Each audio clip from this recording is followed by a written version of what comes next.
Humanity fears what it doesn't understand, which is why we need the X-Men. Hello and welcome to Film Geek Maniac. I am your host, Chad Miller Thomas.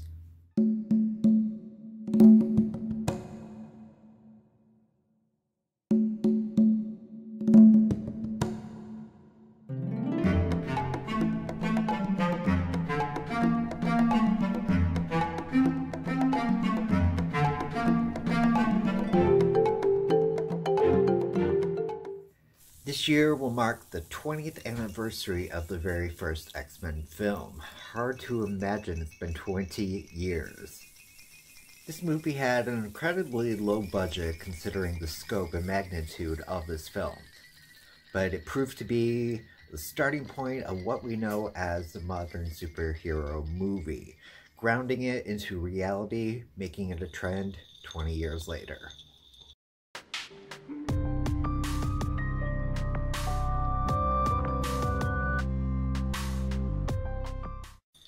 Mutants are genetically altered humans, and because of their powers or appearance, they are feared by all of humanity. On one side of the coin, you have Professor Charles Xavier, who runs his school for gifted youngsters, home of the X-Men, and he basically just wants to peacefully coexist with the rest of humanity. On the other side of the coin, you have Magneto, who feels that mutants are genetically superior and therefore must rule over humanity.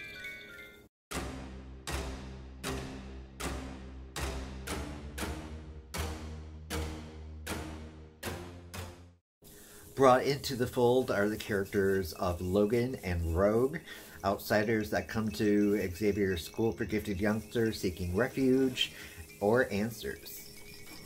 While at the school, they are introduced to key members of the X-Men, Cyclops, Jean Grey, and Storm.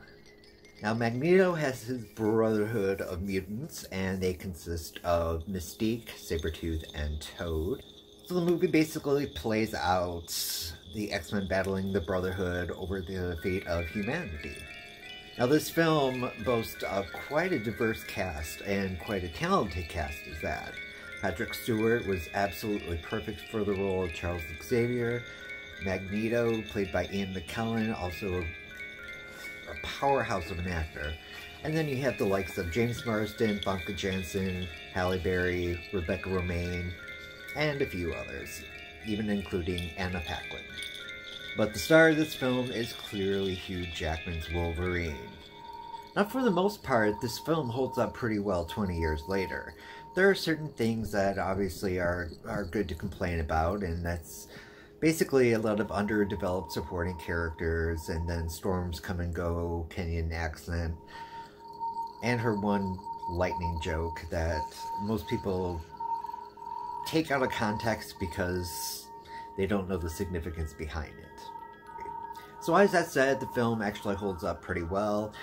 The effects are decent, and you can kind of tell basically that they're old effects considering today's technology, but they still hold up pretty well, and this is still one of the biggest movies that I could watch over and over again without getting tired of it.